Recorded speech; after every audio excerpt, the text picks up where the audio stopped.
If Nynaeve and Moiraine Damodred were to face each other in a battle of the one power, it would be a clash between raw strength and mastery, instinct and experience, emotion and calculation. Nynaeve, one of the most naturally gifted channelers in history, wields immense raw power, capable of overwhelming almost any opponent through sheer force. Moiraine, on the other hand, is a master strategist, an Aes Sedai who has spent decades honing her abilities and learning how to outthink even the most powerful foes. It would be a test of who can best use their gifts, who can outmaneuver their opponent, and who understands the one power on a deeper level. Would Nynaeve's overwhelming power crush Moiraine before she had a chance to counterattack? Or would Moraine's tactical mind and mastery of the White Tower's teachings allow her to turn the battle in her favor? This detailed breakdown will analyze their strengths, weaknesses, fighting styles, and the possible outcomes of this epic duel, determining once and for all who would emerge victorious. Raw strength in the one power. In terms of raw strength in the one power, Nynaeve vastly outclasses Moiraine. From the moment she begins channeling, it becomes clear that she possesses incredible natural potential, rivaling the greatest Aes Sedai of the Age of Legends. Even Forsaken such as Moghedien and Graendal acknowledge that she is one of the strongest women to ever wield Sedar. Moiraine, while powerful in her own right, does not come close to Nynaeve's level of strength. Compared to the ranking of female channelers, Moraine's strength is moderate, placing her below the likes of Egwene, Elaine, and Cadsuane, whereas Nynaeve stands at the very top, among the strongest to have ever lived. If this fight were purely about raw channeling ability, Moiraine would be at a severe disadvantage. However, in the Wheel of Time, power alone does not guarantee victory.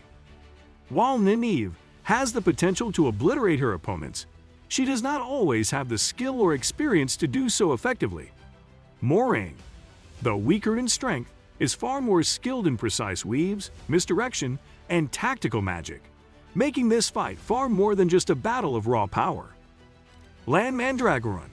No discussion of a battle between Nynaeve and Moiraine would be complete without considering the role of Lan Mandragoran, Moraine's warder and Nynaeve's love interest. His presence would add an emotional and strategic layer to the fight, making it far more complex than a simple duel. Lan has been Moraine's protector and partner in battle for decades, and he would not stand idly by if she were in danger. While he is bound by the warder's oath to follow Moraine's commands, he is also a man of deep loyalty and personal conviction. If he believed that Moraine's life was at risk, he might intervene to protect her, even if it meant going against Nynaeve. At the same time, Lan's connection to Nynaeve complicates things further. By the time a confrontation like this could realistically occur, he is deeply in love with Nynaeve, torn between his duty to Moiraine and his growing devotion to the woman he will eventually marry. If he saw Nynaeve overpowering Moiraine, he might hesitate to strike against her, giving Nynaeve an opening to win the battle. On the other hand, if Moiraine were to gain the upper hand and Nynaeve was in danger, Lan might be forced to choose between protecting Moiraine as his sworn duty or saving Nynaeve out of love. This internal conflict could completely change the course of the fight. Ultimately, Lan's presence adds an unpredictable element to the battle. He is one of the deadliest warriors in the world, and while he may not be able to match the One Power directly, his sheer combat skill and ability to fight even against channelers would make him a dangerous factor in any confrontation. If Lan were forced to pick a side, his heart might lead him to protect Nynaeve, even if it meant going against Moraine's wishes. If that happened, Moiraine would find herself without her strongest protector, making it even harder for her to win. Battle styles. Nynaeve and Moiraine have completely different approaches to battle, which would dictate how they engage each other. Nynaeve fights with emotion, intensity, and explosive force. Early in her journey, she can only channel when she is angry, and even as she grows more disciplined, her power is still deeply tied to her emotions. When she fights, she overwhelms her opponents with sheer force, using weaves that are stronger than most Aes Sedai can even attempt. Her attacks are direct, devastating, and capable of overpowering even experienced Forsaken. Moiraine, on the other hand, is a tactician, a strategist who fights with precision rather than brute strength. She never wastes energy on unnecessary displays of power. Instead, she uses misdirection, illusions, and precise attacks to weaken her opponents before striking decisively. She is also a master of setting traps, placing wards, and using the environment to her advantage, all of which could be critical in a fight against a stronger opponent like Nynaeve. If Nynaeve managed to land a direct hit early in the battle, Moiraine would almost certainly be overpowered and defeated. However, if Moiraine had time to outmaneuver and weaken Nynaeve, she could potentially turn the tide of the fight. Weaves and combat abilities. Both Nynaeve and Moiraine have specific weaves they favor in battle, and their abilities would determine how the fight unfolds. Nynaeve specializes in healing, defensive weaves, and brute force attacks. While she is the greatest healer of her age, her offensive capabilities are also impressive. She is capable of using fireballs, cutting wind attacks, and shielding, but her real strength comes from her ability to channel massive amounts of the One power at once. Unlike most Aes Sedai, who use smaller controlled weaves, Nynaeve is capable of shattering barriers, unraveling enemy weaves, and overpowering shields with sheer strength. Moiraine, in contrast, is a master of precise elemental attacks, stealth, and layered defenses. She is highly skilled in fire and earth, making her particularly dangerous in battle, and she is one of the few modern Aes Sedai who actively trains for combat. Her ability to set wards, use illusions, and strike quickly before her opponent can react would make her a formidable foe for someone like Nynaeve, who is used to winning through sheer force rather than finesse. If Moiraine could strike first and disrupt Nynaeve's ability to channel, she could gain the upper hand. However, if Nynaeve had even a moment to gather her strength and retaliate, Moiraine would be in serious danger. Angreal and Terangreal. One major factor in this fight would be whether either woman had access to an Angreal or Sangreal. Moiraine is known to frequently carry Angreal, boosting her strength in battle. If she were to use one, she could level the playing field, allowing her to channel at a strength closer to Nynaeve's level. This would make her significantly harder to overwhelm and give her a better chance of holding her own in direct combat. Nynaeve, on the other hand, rarely relies on Angreal, but if she were to use a powerful one, she would become nearly unstoppable. With an Angreal, she could easily outmatch Moiraine, breaking through any defenses and ending the battle swiftly. If Moiraine was forced to fight without an Angreal while Nynaeve had one, she would have no chance of victory. However, if Moiraine had access to one of her own, she could extend the fight long enough to find a way to outmaneuver Nynaeve. The aftermath of their battle. If Nynaeve and Moiraine were to engage in a battle, the implications would reach far beyond just the two of them. The duel would send shockwaves through the White Tower, reshaping the power dynamics among the Aes Sedai and possibly altering the course of the last battle. Whether Nynaeve won decisively or Moiraine managed to outmaneuver her, the consequences of their battle would be felt across the world. If Nynaeve emerged victorious, the White Tower would be forced to recognize her as one of the strongest living Aes Sedai, even if she still defied their traditions and authority. Her victory would prove that power, not rank or experience, ultimately determines who leads, and it would weaken the Tower's rigid hierarchy. Sisters who had dismissed her as an undisciplined upstart would have no choice but to acknowledge that she had surpassed them, making it difficult for the Emerlin seat and the Hall of the Tower to control her in the future. Moraine's loss would not be taken lightly by the Aes Sedai. While Moiraine has operated largely outside the Tower's direct influence for years, her reputation remains one of calculated wisdom and immense influence.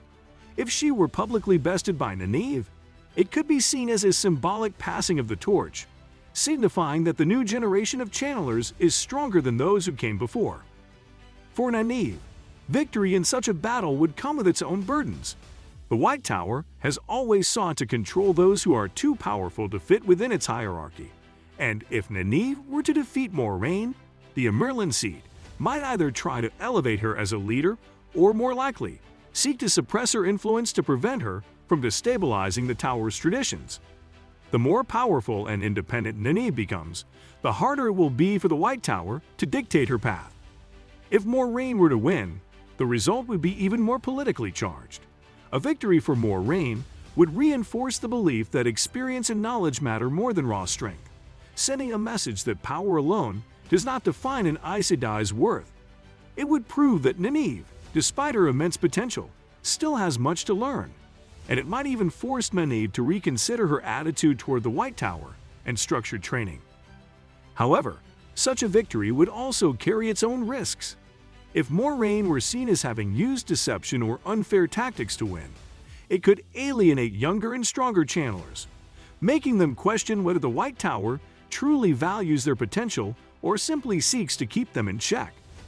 In either case, the battle would reshape how the Aes Sedai view power, tradition, and the balance between experience and raw ability. Could Nynaeve and Moiraine ever become allies instead of enemies? While a battle between Nynaeve and Moiraine would be dramatic and intense, it is important to recognize that their relationship is not purely adversarial. Despite their differences, they are ultimately fighting for the same cause: the survival of the world and the defeat of the Dark One. In the beginning, Nynaeve deeply resents Moiraine, seeing her as a manipulative outsider who took her friends away from Amon's field. She views Aes Sedai with suspicion, believing them to be untrustworthy and deceitful. However, as the series progresses, she slowly comes to understand the burdens Moiraine carries, realizing that Moiraine is not manipulating events for her own gain, but for the survival of the world. Moiraine, for her part, sees Nynaeve as a dangerous, uncontrolled force, someone who has incredible power but lacks the discipline to wield it properly. She initially tries to control or contain Nynaeve, fearing that her raw strength without proper training could be a threat. However, over time, she recognizes that Nynaeve is not just a powerful channeler, but someone with an unshakable will to protect others. By the later books, their relationship shifts from one of hostility to mutual respect. Moiraine, once the mentor figure who sought to guide the young villagers, begins to realize that she is no longer the most powerful Aes Sedai in the world. Nynaeve and Egwene have surpassed her. Rather than seeing this as a loss of control, she embraces the idea that a new generation must lead, and she willingly places her trust in them. If a battle between Nynaeve and Moiraine were to happen, the most likely scenario would be one where they come to a realization mid-battle that they do not need to fight each other. Moiraine, ever the strategist, might see that Nynaeve is not her enemy, but her greatest hope for victory. Nynaeve, passionate but not reckless, would understand that Moiraine is not an obstacle, but an ally who has sacrificed everything for the greater good. In the end, despite their differences, Nynaeve and Moiraine are both warriors in the same battle, and while a conflict between them would be fascinating, their greatest strength would come from standing together rather than apart. Final verdict: who would win? If Nynaeve and Moiraine were to fight, the outcome would depend on the circumstances of the battle. If this were a raw power contest, Nynaeve would win easily. She is simply too strong, and if given the chance to channel at full force, she would overwhelm Moiraine quickly. No amount of experience or tactics would be enough to counteract the sheer magnitude of Nynaeve's power.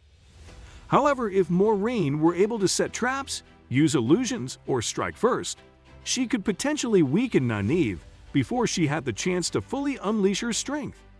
Moiraine's intelligence and experience would make her a dangerous opponent, and if she played her cards right, she could outmaneuver Nynaeve before the younger woman realized what was happening. In a fair head-to-head battle, Nynaeve would likely win 9 times out of 10 due to her sheer strength. However, in a carefully planned ambush, Moiraine might have a small chance to defeat or at least neutralize Nynaeve before she had a chance to fight back. Ultimately, Nynaeve's raw power makes her the clear favorite, but Moraine's cunning ensures that the fight would never be easy. In a straight duel, Nynaeve is the obvious victor, but if Moiraine had time to prepare, she might just be able to pull off an upset.